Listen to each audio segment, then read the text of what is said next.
गरीब किसान की कहानी। एक गांव में एक गरीब किसान, उसकी पत्नी और उसका बेटा रहा करता था। वो बहुत ही गरीब थे। इसी बात से उसकी पत्नी और उसका बेटा चिड़चिड़ा सा रहता था। देखो जी, घर में कुछ खाने को भी नहीं है। मैं ये कह रही थी कि तुम कोई काम धंधा कर लो जिससे घर में भी 4 पैसे आ जाए। तुम ठीक कह रही हो, मैं बाहर जाकर कुछ काम देख कर आता हूँ। इतना कहकर गरीब किसान घर से बाहर जाता है। घर से बाहर जाते ही उसे उसका पुराना दोस्त चंदू मिल जाता है। तभी चंदू हरिया से कहता है, क्या बात है हरिया, तुम परेशान लग रहे हो और किड़हटा रहे हो। अरे चंदू, परेशानी की तो बात है, क्योंकि घर में कुछ खाने को नहीं मिल रहा। मेरे बच्चे और बीवी भूखे हैं, ऊपर से कोई काम भी नहीं दे रहा है। एक काम करो, तुम जसवंत सेठ के यहाँ जाकर अपनी पूरी कहानी सुना दो। वो सेठ जरूर कुछ ना कुछ तुम्हें देंगे। क्या सच में? तो ठीक है दोस्त, मैं अभी सेठ के पास जाता हूँ और अपनी पूरी कहानी सुनाता हूँ सेठ को। गरीब किसान दोस्त की बात सुनकर सेठ के घर की ओर चल देता है। सेठ और उसका बेटा कुछ बातें कर रहा होता है। तभी गरीब किसान वहाँ पहुँचता है। राम राम सेठ जी। राम राम। अरे भैया, कौन हो तुम? मैं तो तुम्हें नहीं जानता। सेठ जी, मैं एक गरीब किसान हूँ, मुझे चंदू ने भेजा है। मेरे घर में कुछ खाने को नहीं है, काम दे दो सेठ जी। तभी सेठ का लड़का गुस्से से बोलता है, तुमने यहाँ धर्मशाला समझ रखा है क्या? आ जाते हो मुंह उठा के, चलो जाओ यहाँ से। रुको बेटा, ये यहाँ खुद नहीं आया है, यहाँ इसकी मजबूरी ने इसे लाया है। ये पापा, मैं जानता हूँ ऐसे इंसानों को, ये पैसे के लिए कुछ भी कर सकते हैं। फिर सेठ उस गरीब इंसान से पूछता है, अच्छा भाई, ये बताओ क्या परेशानी है तुम्हें और मैं किस तरह से तुम्हारी सहायता कर सकता हूँ। सेठ जी, अगर आप मेहरबानी करके मुझे नौकरी दे दें तो हमारे परिवार का पेट पल जाएगा। मैं बहुत उम्मीद लेकर आपके पास आया हूँ। सेठ जी, प्लीज आप मेरी सहायता कीजिए। पापा, आप इसकी बकवास सुन रहे हैं? भगाइए इसे यहाँ से।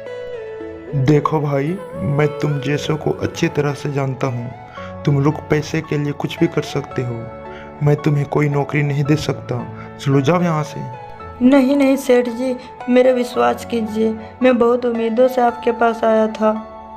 मेरे घर में खाने को एक दाना भी नहीं है। मेरी बीवी और मेरा बेटा 3 दिनों से कुछ भी नहीं खाया। सेठ जी, मेरा विश्वास कीजिए और मुझे नौकरी दे दीजिए सेठ जी। फिर सेठ का बेटा गरीब किसान की तरफ आँख निकालकर डराकर वहाँ से भगा देता है। बेचारा बेबस किसान दुखी होकर वहाँ से चला जाता है। मम्मी पापा अभी तक क्यों नहीं आए? बहुत लेट कर दिए। बेटा, तुम्हारे पापा काम ढूंढने गए हैं, काम ढूंढकर ही वापस आएंगे। तुम चिंता मत करो, आते ही होंगे। तभी किसान वहाँ आ जाता है। मम्मी वो देखो, पापा आ गए हैं। क्या हुआ जी? कोई काम धंधा मिला या नहीं मिला? सावित्री, हमारे किस्मत में धक्के खाना ही लिखा है। मैं एक सेठ के यहाँ गया था, वो मुझे बेइज्जत करके भगा दिए। कोई बात नहीं जी, गृह में सब लात मारते हैं। आज हमारा किस्मत खराब है, इसलिए कोई हमारा साथ नहीं दे रहा।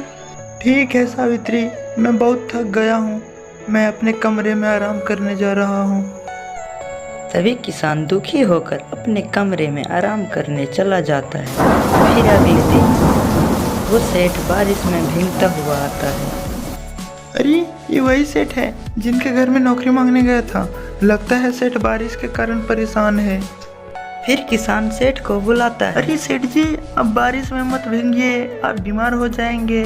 आप मेरे घर के अंदर आ जाइए, जब बारिश बंद हो जाएगी तब आप चले जाना। अरे, ये वही किसान है जो मेरे घर नौकरी मांगने गया था और मैंने इसे भगा दिया था। चलो थोड़ी देर के लिए इसी के घर में रहते हैं। फिर सेठ किसान के घर में चला जाता है। किसान आदर से सेठ को अपने घर ले जाता है। अरे सेठ जी, ये मेरा घर है, यहाँ आपको कोई परेशानी नहीं होगी।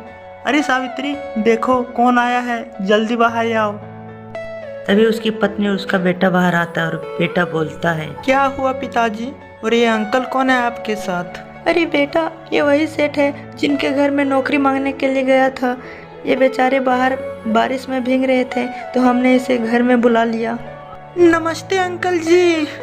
नमस्ते बेटा, नमस्ते। अच्छा जी, आप लोग बैठिए, मैं चाय बना कर लाती हूँ।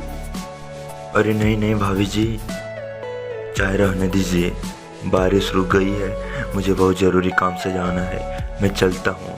और भाई कल से तुम काम पर आ जाना, बहुत अच्छे इंसान हो तुम। इतना कहकर सेठ वहाँ से चला जाता है। तभी उसकी पत्नी बोलती है, सुना जी आपने, सेठ जी ने आपको नौकरी दे दी। तुम सही कह रही हो सावित्री, सेठ जी इतने बुरे नहीं हैं जितने हम सोच रहे थे। उन्होंने नौकरी देकर बहुत अच्छा काम किया है।